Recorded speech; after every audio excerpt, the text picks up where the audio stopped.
100% is probably one of my most favorite. Great dishes. You know what I'm talking about. Lamb tapia. Pαϊδάκια. Lamb chops. They're pricier, yes, but it's worth the splurge, I think. I'm going to show you how simple it is to prepare them and to grill them, and it's even easier to eat them. Yes, I'll show you how to do that. Oh, okay, fine. See me some.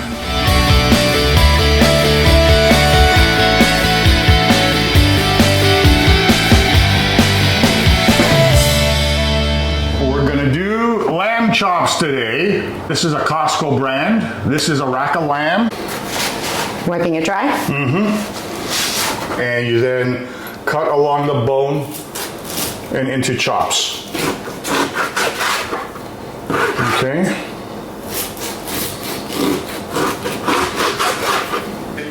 You can feed about 3 people with each rack of lamb. If you're really hungry, 1 rack for 2 people. Depends how much you want to splurge. It's like almost like a double one, a little thicker. Okay. Let's make our marinade. I'm going to put about a 1/4 cup veg oil. You need about a 1/4 of an onion for this. Large holes. Why are you putting onion in the lamb? Well, onions equal flavor, and it helps to tenderize. I like using grated onion in a lot of things. That's all the onion I need for this recipe here. So that's about a 1/4 cup of grated onion puree. We're using these holes, 3 cloves of garlic minced. I'm gonna add a tablespoon of Dijon mustard, tablespoon lemon juice. Too much lemon juice, no good. You just want a little bit. I've got some fresh thyme from the garden. It's probably about 5 or 6 sprigs of thyme. You can put, let's say, teaspoon I think is good. 1/2 teaspoon if it's dried. What would the marinade be without oregano? Let's put about a teaspoon. What I like to do is I like to season the meat on both sides, because this way I can visually see how much I'm using by way of salt. We turn them over, and we'll do the same with the other side. And again, this is kosher sea salt, ground pepper. Do the same on the other sides. I recommend using a kosher diamond crystal sea salt or a sea salt, and you make sure the sodium is more on the lower side, like we're talking in the 20 percentile range. Get my hands in there, and we toss our lamb chops in the marinade. This, if you're in a rush, I would say an hour room temperature in the marinade before you start grilling. If you're making ahead, up to a day in advance in the fridge. I like grilled lemons. We'll put that up over here. I dipped it a bit in the veg oil. You could use cooking spray or get a bowl with some vegetable oil. You might remember this from one of my other videos. Get your tongs, and you're lubricating your grill surface, all right? Okay, lamb chops down.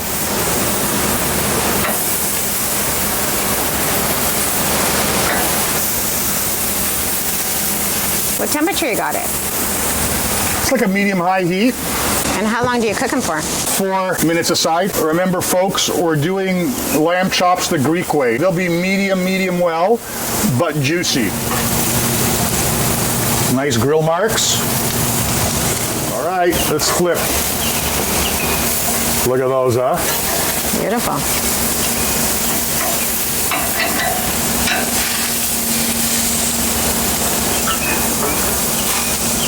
Beautiful.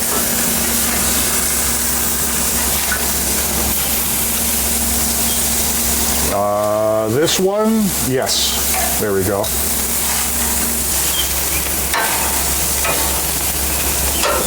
Put up there.